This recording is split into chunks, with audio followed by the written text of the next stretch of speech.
ছোট বোনের আবদারে আবার নবাবী সেমাই বানাতে হলো। প্রায় 3 দিন থেকে সে বলছে আমাকে নবাবী সেমাই বানিয়ে দে। তো আমারই বানাতে ইচ্ছা করে না, আলসে লাগে, যার কারণে বানাইনি। তো শেষ পর্যন্ত ও খুব জেদ করলো, তারপর বানাতে বাধ্যই হলাম। তো এখানে বেশ কিছু জিনিস নিয়ে এসেছে, তার মধ্যে সেমাইটাও ছিল। এই সেমাইটা দিয়েই মূলত আজকে নবাবী সেমাইটা বানিয়েছি।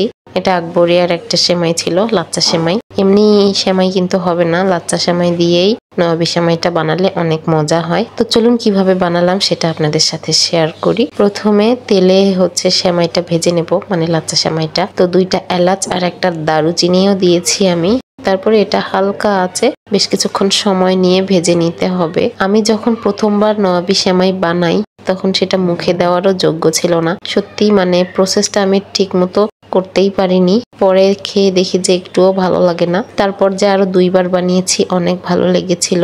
তো এখানে পরিমাণ মতো কিছুটা চিনি দিতে হবে। চিনিটাও ভালোভাবে নাড়াচাড়া করে মিশিয়ে নিতে হবে। হালকা আঁচে বেশ কিছুক্ষণ সময় নিয়েই কিন্তু লাচ্চাটা ভাজতে হবে, যাতে এটা একদম মুচমুচে হয়ে যায়। তো ওদিকে চুলার জাল একদম কমিয়ে দিয়ে এদিকে আবার দুধটা জাল করে নিচ্ছিলাম। দুধটা কিন্তু প্রায় 2-3 বার জাল করা, অনেক ঘন হয়ে এসেছে।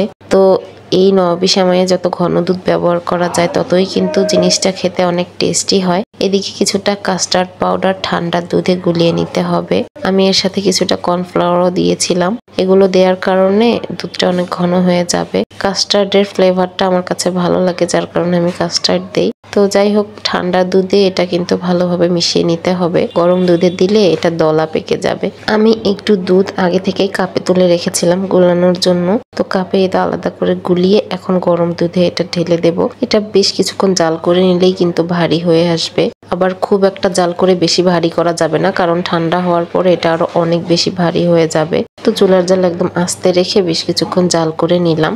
আর এটা কিন্তু গরম থাকা অবস্থাতেই দিতে হবে লাচ্চা সেমাইয়ের উপরে। তো এটা সেট করার জন্য একটা বাটিতে কিছুটা সেমাই নিয়ে নিচ্ছি। সবগুলো নেওয়া যাবে না, কারণ উপরে দেওয়ার জন্য কিছু রাখতে হবে।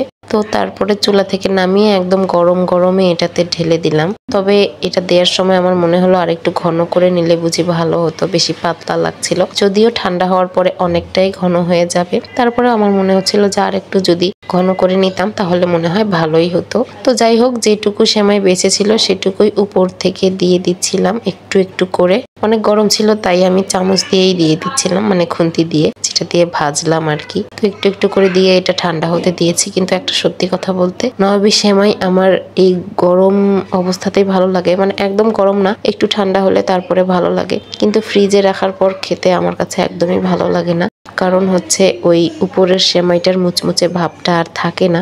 তো আমি এটা বাইরেই রেখেছিলাম, আর প্রায় 2-3 ঘন্টা পরে যখন একটু ঠান্ডা হয়েছে তখন খেয়েছিলাম, অনেক বেশি মজা লেগেছিল। তো যাই হোক, আপনারা চাইলে এভাবে ট্রাই করে দেখতে পারেন। আজকের ভিডিওটা এখানেই শেষ করছি। আল্লাহ হাফেজ।